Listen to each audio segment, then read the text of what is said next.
Hello friends, आज लेके आए आप लोगों के लिए BA first year second semester. और आपका जो बेटा सब्जेक्ट है वो आपका क्या है, इकोनॉमिक्स यानी कि अर्थशास्त्र। Please subscribe my YouTube channel study 99 तक।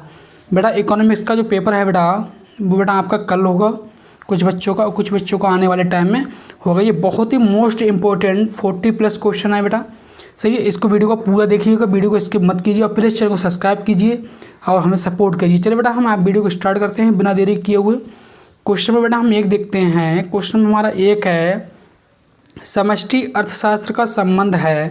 तो बेटा समष्टि अर्थशास्त्र का जो संबंध है बेटा वो क्या है, देखो वस्तुओं और सेवाओं के उत्पादन के स्तर से है, सामान्य कीमत स्तर से है, वास्तविक उत्पादन की वृद्धि से है, समृद्धि से है या उपरोक्त सभी से है।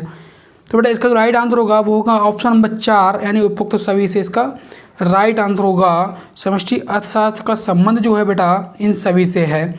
चलिए हम आगे देखते हैं। क्वेश्चन में हमारा बेटा 2 है, निम्न में कौन समष्टि अर्थशास्त्र का उपकरण है?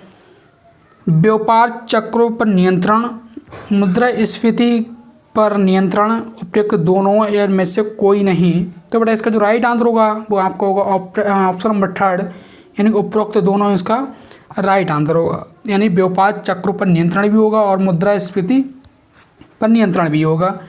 चलिए बेटा हम आगे देखते हैं। क्वेश्चन में हमारा 3 रहेगा, समष्टि अर्थशास्त्र को अन्य किस नाम से भी जाना जाता है?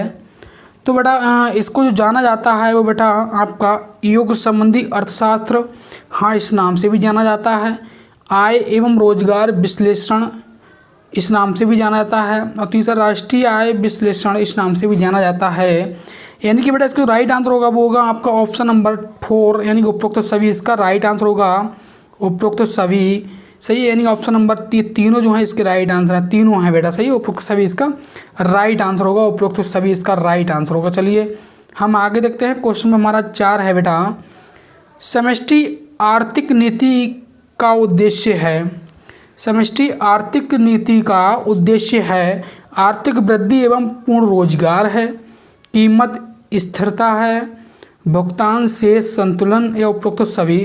तो बेटा इसका राइट आंसर होगा वो होगा उपरोक्त सभी यानी कि ऑप्शन नंबर 4 इसका राइट आंसर होगा। यानी कि आर्थिक वृद्धि एवं पूर्ण रोजगार भी होगा, कीमत स्थिरता भी होगा, भुगतान शेष संतुलन भी होगा। चलिए हम आगे देखते हैं। क्वेश्चन हमारा 5 है बेटा, राष्ट्रीय आय की गणना की सामाजिक लेखांकन रीति का प्रतिपादन किया। रिचर्ड स्टोन ने किया, फिशर ने किया, मार्शल ने किया, पीगू ने किया। तो बेटा इसका जो राइट आंसर होगा वो होगा आपका option number 1 Richard stone. Option number 1 इसका राइट आंसर होगा। रिचर्ड स्टोन ने राष्ट्रीय आय की गणना की सामाजिक लेखांकन रीति का प्रतिपादन किया था। चलिए हम आगे देखते हैं। क्वेश्चन में बेटा हमारा 6 रहेगा, सकल राष्ट्रीय उत्पाद होता है। अब बेटा सकल राष्ट्रीय उत्पाद क्या होता है? शुद्ध राष्ट्रीय उत्पाद प्लस मूल्य ह्रास होता है, शुद्ध राष्ट्रीय उत्पाद प्लस प्रत्यक्ष कर होता है, शुद्ध राष्ट्रीय उत्पाद प्लस अप्रत्यक्ष कर होता है या उपरोक्त में से कोई नहीं। तो बेटा इसका राइट आंसर होगा वो होगा आपका ऑप्शन नंबर 1 यानी कि शुद्ध राष्ट्रीय उत्पाद प्लस मूल्य ह्रास इसका राइट आंसर होगा। शुद्ध राष्ट्रीय उत्पाद प्लस मूल्य ह्रास सकल राष्ट्रीय आय उत्पाद होता है। चलिए बेटा आगे देखते हैं। क्वेश्चन में हमारा 7 रहेगा, प्रति व्यक्ति आय से आशय है। बेटा प्रति व्यक्ति आय से क्या आशय होता है? राष्ट्रीय आय बटे राष्ट्रीय कुल जनसंख्या होगा, राष्ट्रीय आय बटे कार्यशील जनसंख्या होगा, राष्ट्रीय आय बटे कुल रोजगार होगा या वास्तविक आय बटे श्रमिकों की संख्या होगा। तो बेटा इसका जो राइट आंसर होगा आपका वो बेटा आपका होगा राष्ट्रीय आय बटे राष्ट्र की कुल जनसंख्या यानी कि ऑप्शन नंबर 1 इसका राइट आंसर होगा। चलिए हम आगे देखते हैं। क्वेश्चन में हमारा 8 रहेगा, स्टूडेंट भारत में राष्ट्रीय आय पर विचार सर्वप्रथम किसने किया? भारत में राष्ट्रीय आय पर विचार सर्वप्रथम किसने किया? तो बेटा भारत के अंदर जो प्रथम राष्ट्रीय आय पर विचार किया गया वो बेटा किसके द्वारा किया गया था? वो बेटा किया गया था आपका दादा भाई नौरोजी के द्वारा यानी कि ऑप्शन नंबर 1 इसका राइट आंसर होगा। चलिए स्टूडेंट हम आगे देखते हैं। क्वेश्चन नंबर हमारा 9 रहेगा कि उपभोग के मनोवैज्ञानिक नियम का प्रतिपादन किसने किया? क्वेश्चन में हमारा 9 है, उपभोग के मनोवैज्ञानिक नियम का प्रतिपादन किया था। तो बेटा फिशर ने किया था, कीन्स ने किया था, जेम्स रॉबिन ने किया था, या इनमें से कोई नहीं। तो बेटा इसका जो राइट आंसर होगा बेटा वो आपका होगा ऑप्शन नंबर सेकंड, कीन्स ने किया था। ऑप्शन नंबर सेकंड इसका राइट आंसर होगा। चलिए हम आगे देखते हैं। क्वेश्चन में हमारा 10 रहेगा बेटा, निम्न में क्या सत्य है। ये बेटा इसका जो राइट आंसर होगा बेटा वो इसका होगा ऑप्शन नंबर फर्स्ट, ये होगा MPC plus MPS is equal to 1। Question में हमारा 11 है, विनियोग का आशय किस प्रकार के विनियोग से है। तो बेटा इसका जो राइट आंसर बेटा होगा वो आपका होगा वास्तविक विनियोग से। ऑप्शन फर्स्ट इसका राइट आंसर होगा वास्तविक विनियोग से। चलिए हम आगे देखते हैं बेटा। क्वेश्चन में हमारा 12 रहेगा, पूंजी की सीमांत क्षमता को निम्न सूत्र द्वारा व्यक्त किया जाता है। तो बेटा R इजिकल टू Q/P से किया जाता है, ये R बराबर P/Q से किया जाता है, या R बराबर C/22 से किया जाता है, या R बराबर C/I से किया जाता है। तो बेटा इसका जो राइट आंसर होगा वो होगा ऑप्शन नंबर फर्स्ट, इसका राइट आंसर होगा R बराबर Q/P से। चलिए हम आगे देखते हैं। क्वेश्चन में हमारा 13 रहेगा, आय के एक स्तर के पश्चात प्रेरित विनियोग बढ़ता है या घटता है, स्थिर रहता है, शून्य हो जाता है। तो बेटा इसका जो राइट आंसर होगा वो आपका होगा यदि बढ़ता है। आय के एक स्तर के पश्चात प्रेरित विनियोग जो होता है बेटा क्या होता है, बढ़ता है। इनकी ऑप्शन में फर्स्ट इसका राइट आंसर होगा बढ़ता है। चलिए आगे देखते हैं। क्वेश्चन में हमारा 14 होगा, राजकोषीय नीति का क्रियान्वयन किसके द्वारा किया जाता है। व्यापारिक बैंक द्वारा किया जाता है, केंद्रीय बैंक द्वारा किया जाता है, सरकार द्वारा किया जाता है, या इनमें से कोई नहीं। तो बेटा इसका राइट आंसर होगा वो आपका होगा सरकार द्वारा किया जाता है। इनकी ऑप्शन नंबर थर्ड इसका राइट आंसर होगा सरकार के द्वारा। चलिए बेटा आगे देखते हैं। क्वेश्चन में हमारा 15 रहेगा, अल्प विकसित देशों में राजकोषीय नीति का उद्देश्य है। तो बेटा जो अल्प विकसित देश हैं उनमें राजकोषीय नीति का जो उद्देश्य होता है वो बेटा क्या होता है, यानी कि उनका जो मुख्य उद्देश्य होता है बेटा वो राष्ट्रीय आय में वृद्धि करना भी होता है और स्फीति के प्रभाव को कम करना भी होता है। यानी कि ऑप्शन नंबर थर्ड इसका राइट आंसर होगा उपरोक्त दोनों। चलिए हम आगे देखते हैं। क्वेश्चन में हमारा 16 रहेगा, स्टूडेंट विकासशील देशों में राजकोषीय नीति का उद्देश्य है। तो बेटा किसी भी विकासशील देश में जो राजकोषीय नीति होता है उसका मुख्य जो उद्देश्य होता है बेटा वो क्या होता है, आर्थिक विकास होता है। क्या होता है बेटा, आर्थिक विकास होता है, कीमत स्थिरता होता है, साधनों की गतिशीलता होता है, उपरोक्त सभी होता है। तो बेटा इसका जो राइट आंसर होगा वो होगा उपरोक्त सभी। यानी कि किसी भी विकासशील देश में राजकोषीय नीति का जो प्रमुख उद्देश्य जो बेटा होता है वो आर्थिक विकास भी होगा, कीमत स्थिरता भी होगा, यानी कि महंगाई ज़्यादा ना बढ़े, साधनों की गतिशीलता भी होगा। चलिए हम आगे देखते हैं बेटा। क्वेश्चन में हमारा 17 रहेगा, राजकोषीय नीति का घटक है। तो बेटा राजकोषीय नीति का घटक क्या होता है, सार्वजनिक व्यय नीति होता है, घाटे की वित्त व्यवस्था, करारोपण नीति, उपरोक्त सभी। तो बेटा इसका राइट आंसर होगा बेटा वो आपका होगा उपरोक्त 4, यानी कि ऑप्शन नंबर 4 इसका राइट आंसर होगा उपरोक्त सभी। क्योंकि राजकोषीय नीति के जो घटक होते हैं वो सार्वजनिक व्यय, घाटे की वित्त व्यवस्था, करारोपण, ये तीनों ही होते हैं। चलिए बेटा हम आगे देखते हैं। क्वेश्चन में हमारा 18 रहेगा, निम्नलिखित में से कौन सा राजकोषीय नीति का एक उपकरण नहीं है। तो स्टूडेंट ब्याज दर नहीं है, करारोपण नहीं है, सार्वजनिक व्यय नहीं है, सार्वजनिक ऋण नहीं है। तो बेटा जो राजकोषीय नीति का उपकरण जो नहीं होता है वो बेटा क्या नहीं होगा आपका, ऑप्शन नंबर फर्स्ट, यानी कि ब्याज की जो दर होती है वो बेटा राजकोषीय नीति का एक उपकरण नहीं होता है। बाकी आपका करारोपण हो गया, सार्वजनिक व्यय हो गया, सार्वजनिक ऋण हो गया, ये राजकोषीय नीति के उपकरण होते हैं। चलिए हम आगे देखते हैं। क्वेश्चन हमारा 19 रहेगा, मुद्रा के परिणाम सिद्धांत को प्रमुखता किस अर्थशास्त्री के नाम से जाना जाता है।